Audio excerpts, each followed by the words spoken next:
That is representative personal account. Sir आपसे एक question है। क्या क्वेश्चन है? सर आपसे एक क्वेश्चन है। सर आपने जो पर्सनल का डेफिनेशन बताए, name of person, name of company, name of institution, name of firm, ये सब तो इसी दोनों में आ गया। अब बताओ ना, नेम ऑफ पर्सन, मनुष्य तो पूरा इसमें आता है ना, आता है ना, पूरा का पूरा मनुष्य तो नेचुरल पर्सन में आ जाता। Name of company, name of institution, name of firm, सब मैन मेड है, सब बिजनेस का नाम है, सब संगठन ऑर्गेनाइजेशन का नाम है। ये किस में आ रहा है? ये तो आर्टिफिशियल में आ गया। सर ये रिप्रेजेंटेटिव क्या होता है? ये रिप्रेजेंटेटिव कहां से आ गया?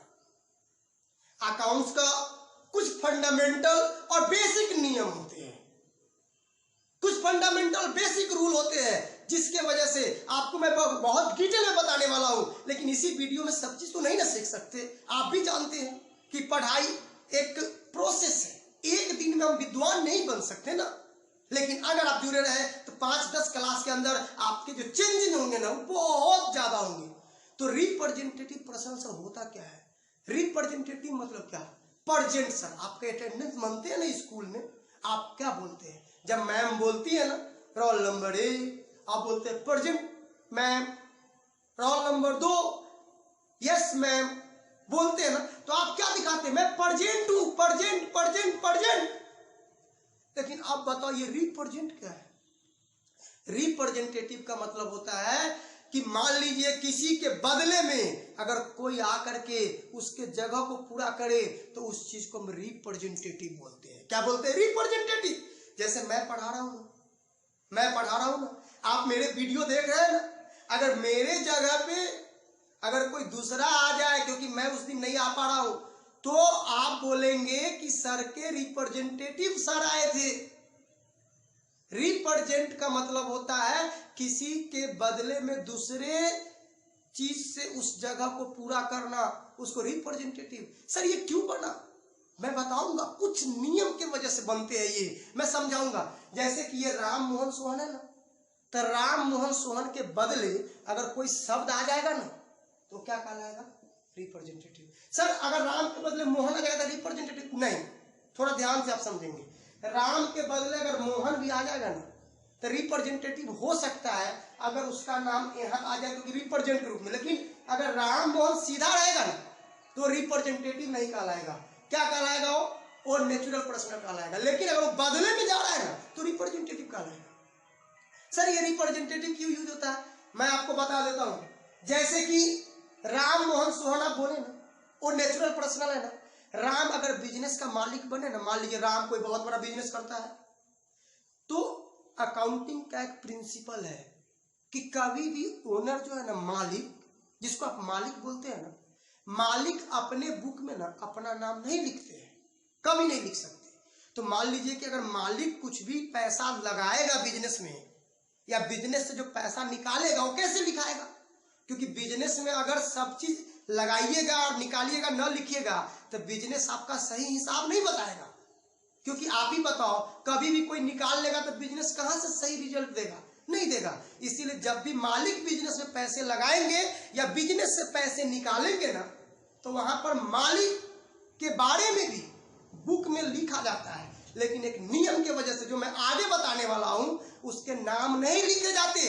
तो मालिक जब बिजनेस में पैसे लगाए ना, जब मालिक बिजनेस में पैसे लगाए ना, तो उस केसेस में बिजनेस उस पैसे को जो मालिक लगाया है बिजनेस में कैपिटल बुलाता है। तो आप बताओ कैपिटल किसके बदले आया?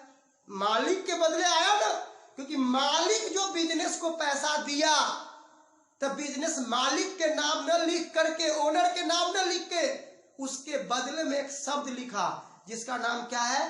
Capital. This capital is called what? Representative person. किसको रिप्रेजेंट किया? मालिक को। और मैं आपको एक चीज और बता देता हूं, जब मालिक बिजनेस से पैसा निकालेगा, घर में काम होगा, बहुत चीज फंक्शन होते हैं घर में, बिजनेस किए हुआ है, मालिक है, तो जब चाहेगा पैसा जरूरी होगा निकाल लेगा। जब मालिक बिजनेस से पैसा निकालेगा ना तो बिजनेस उस केस में निकालेगा मालिक, तब उसको एक अलग नाम से बुलाता है और उसे हम ड्राइंग बोलते हैं। क्या बोलते हैं? ड्राइंग। और आप देख सकते हैं पहला कैपिटल और दूसरा ड्राइंग। ये ड्राइंग और कैपिटल दोनों क्या है बताइए? Representative personal. किसके बदले आया है? मालिक के बदले ये आया है, मालिक के नाम की जगह पे आया है। सर ये मालिक और बिजनेस क्या आप बताना चाह रहे हैं? मैं ये कहना चाह रहा हूं कि मालिक और बिजनेस दोनों सेपरेट होते हैं, अलग होते हैं। एक नियम है, मैं एक्सप्लेन करने वाला हूं सारे रूल, लेकिन सही वक्त का इंतजार कीजिए। उस नियम का नाम है बिजनेस एंटिटी कंसेप्ट। नियम है, रूल है, वो बिजनेस एंटिटी कंसेप्ट। वो बतलाता है there is separate relationship between business and owner. Business और ओनर अलग होते हैं, दोनों अलग होते हैं। जी आप समझे मेरी बात? जैसे आप है ना और हम है, दोनों अलग है ना। आप घर पे, हम यहाँ है, दोनों अलग अलग है। दो नाम से जाने जाते हैं। आपका नाम कुछ और है, मेरा नाम राकेश सिंह है ना। तो दो लोग हो गए ना। तो आप अभी तक क्या जानते थे कि जिसका दुकान है वो मालिक है? मान लीजिए शोरूम है तो इसका मालिक कोई होगा, उसी का है। तो ये सही बात है कि आप जानते हैं कि ये उसी का है, लेकिन पढ़ाई में, कानून के नजर में, सरकार के नजर में ये दोनों अलग है। बिजनेस अलग होते हैं और मालिक अलग होते हैं। और मैं आपको बता दूं, ये जो अकाउंट जो लिखाता है जनरली ये बिजनेस के तरफ से लिखाता है। किसके तरफ से? बिजनेस के तरफ से लिखाता है, मालिक के तरफ से नहीं, बिजनेस के तरफ से। और जब बिजनेस के पास मालिक पैसा देता है ना, तब बिजनेस खुद एक मनुष्य है, आर्टिफिशियल, मानव निर्मित। देखिए इसमें जो बिजनेस सबका नाम है, ये अपने नाम से पैसा का लेन देन कर सकता है। और कॉमर्स में जो अपने नाम से पैसा का लेन देन कर सकता है ना, वो खुद मनुष्य है। कैसा मनुष्य? अगर मनुष्य बनाया हुआ है तो आर्टिफिशियल है, और भगवान बनाया हुआ है तो नेचुरल है। तो बिजनेस क्या होता है? खुद मनुष्य होता है। और बिजनेस और मालिक अलग होते हैं। इसलिए मालिक जब बिजनेस को पैसा देता है ना, तो बिजनेस उसको लिखता है। बिजनेस लिखता है, क्या लिखेगा? उसके नाम नहीं, नियम की वजह से मैं एक्सप्लेन करने वाला हूं बहुत डिटेल में। नियम के तो क्या लिखेगा? मालिक के नाम के बदले दूसरा शब्द लिखेगा। और वो शब्द मालिक जब बिजनेस को पैसा देगा तो उस केस से उस शब्द को हम क्या बोलेंगे? उस वर्ड को क्या बोलेंगे? कैपिटल बुलाऊंगा मैं। हम लोग क्या बोलेंगे? उसको कैपिटल बोलेंगे। और जब बिजनेस से मालिक निकालेगा, जब बिजनेस से निकालेगा ना मालिक, तो उसको हम लोग क्या बोलेंगे? ड्राइंग बोलेंगे। समझ में आ गया आपको? अगर आपको नहीं आया समझ में तो देखिए एक दो बार वीडियो को, समझ में आ जाएगा आपको। मालिक पैसे लगाएगा, बिजनेस कैपिटल बुलाएगा। मालिक पैसे निकालेंगे, बिजनेस ड्राइंग बुलाएगा। और ये सब काम बिजनेस करेगा, क्योंकि अकाउंट बिजनेस के नजर से लिखाता है। मालिक और बिजनेस दोनों सेपरेट होते हैं, ऐसा नियम है। उस नियम का नाम क्या है बताइए? Business entity concept. जी, बिजनेस एंटिटी कंसेप्ट की वजह से मालिक और बिजनेस कानून के नजर में अलग होते, और बिजनेस अपना हिसाब करता है, मालिक अपना हिसाब करता है। इसीलिए मालिक कुछ भी बिजनेस को देगा तब भी बिजनेस लिखेगा, और मालिक से, बिजनेस से कुछ भी मालिक ले जाएगा तब भी बिजनेस लिखेगा। सर इसका मतलब क्या बिजनेस को सब मालिक ही देता है? नहीं, जरूरी नहीं है। मालिक कमजोर भी तो हो सकता है ना। तो बिजनेस बैंक से भी तो कर्ज ले सकता, बिजनेस आपसे भी कर्ज ले सकता, हमसे भी ले सकता, किसी से भी ले सकता। क्योंकि बिजनेस का मतलब हम रजिस्टर्ड और लीगली अप्रूव्ड बिजनेस की बात कर रहे हैं, जिसको आप कंपनी, बड़े बड़े बिजनेस बोलते हैं। एक किराना दुकान, छोटे दुकान को हम इस बेस पे, आप भी जानते हैं, आपके बगल में कोई छोटा सा पान का दुकान है, क्या वो अकाउंट लिखता है? नहीं, वो अपने हिसाब से लिख लेता है। लेकिन अकाउंट लिखने के लिए अकाउंट कंपलसरी है। वो उस सब, वो सारे ऑर्गेनाइजेशन सब के लिए जो रजिस्टर्ड है, जो कानून के नजर में एक मनुष्य का दर्जा लिए हुआ है। और ये मनुष्य होने का दर्जा हमारे देश का कानून ही देता है। आप एक पान दुकान खोल लीजिएगा तो आप कहेगा ये मनुष्य हो गया, नहीं, कानून उसको परमिशन देता है। उसके डेट ऑफ, आप जानते हैं किसी का कमेंसमेंट, शुरुआत डेट, शुरू का डेट लिखा है, कितने तारीख को स्कूल खुला, वो उसका डेट ऑफ बर्थ है। डेट ऑफ बर्थ है, जैसे मनुष्य का डेट ऑफ बर्थ होता है, हमारा आपका, उसी तरह बिजनेस का भी तो डेट ऑफ बर्थ होगा, कितने तारीख को खुला। तो मैं बता दूं कि जब किसी नेचुरल या आर्टिफिशियल पर्सन के बदले अगर कोई शब्द यूज हो जाए तो उसे हम लोग क्या बोलेंगे? रिप्रेजेंटेटिव। सर ये लोन क्या होता है? लोन कौन नहीं जानता? कर्ज, कर्ज, टेंशन, घर में फंक्शन होता है, किसी से कर्ज लेके लोग कर लेते हैं, तो कर्ज को लोन बोलते हैं। सर तो लोन क्यों लिखे? अगर मान लीजिए कर्ज हम 5 आदमी से लिए, किसी से 1 लाख, किसी से 2 लाख, किसी से 3 लाख, किसी से 4 लाख, किसी से 5 लाख, तो पता है सबका नाम लिखे कितना लेंदी हो जाएगा। तो वो सबके पैसे को एक ही साथ जोड़ लेते हैं। मान लीजिए ए दिया 1 लाख, बी दिया 2 लाख, तो ए बी सी डी या राम मोहन सोहन जितने लोगों से कर्ज लिए ना, सारे पैसे को जोड़ के टोटल कर्ज लिए 15 लाख। तो ये 10 आदमी का पैसा है, तो 10 आदमी के नाम न लिख करके उस 10 लोगों के बदले एक शब्द यूज कर देंगे, वो सबको रिप्रेजेंट करेगा। That is loan. सीधे लोन बोल देंगे कि मेरे को 15 लाख का लोन है। अब उसके बारे में डिटेल मेरे अलग लिखा होगा कि किस किस से कितना कितना पैसा है, लेकिन हम ये बोलचाल में एक साथ बोल देंगे कि मेरे ऊपर लोन 15 लाख है, और लोग बोलते भी है।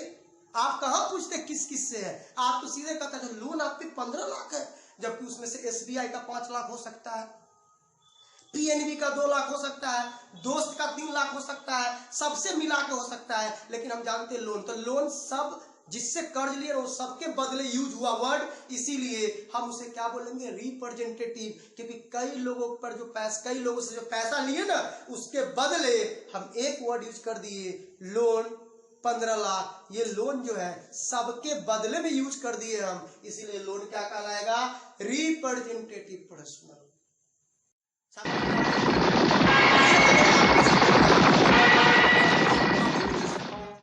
तो आप लिखना, आप मैसेज करना व्हाट्सएप पे, फोन कीजिएगा, मैं और एक्सप्लेन करने का कोशिश करूंगा बेहतर। इसके बाद डेटर, ये सब वर्ड जो है ना आपके लिए बहुत नया है, क्योंकि आप 10th पास करके आते हैं, आपके लिए डेटर ही क्या होता है पहली बार मैं सुन रहा हूँ। डेटर, डेटर होता है क्या? डेटर, डेटर हिंदी में इसको क्या बोलेंगे हम लोग?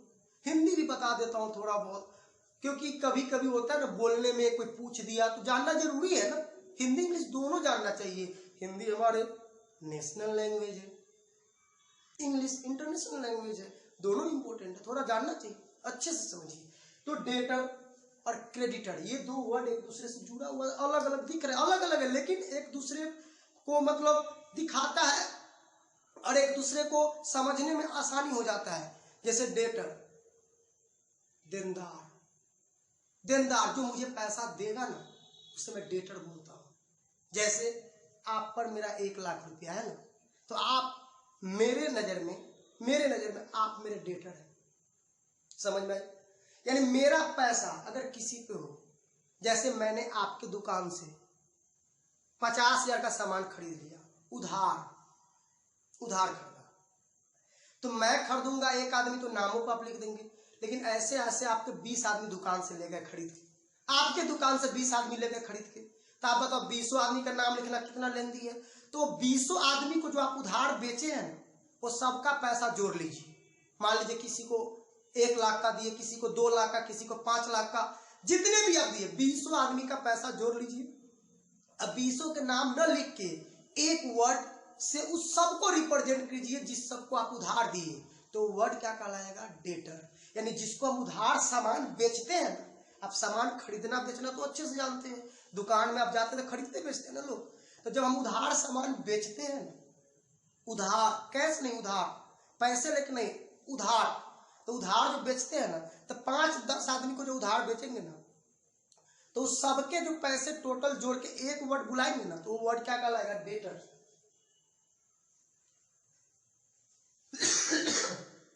क्या कहलाएगा? डेटर। इसके बाद क्रेडिटर। इसी तरीके से आप उधार बेचते हैं 10 आदमी को, तो बोल दिए क्या? डेटर।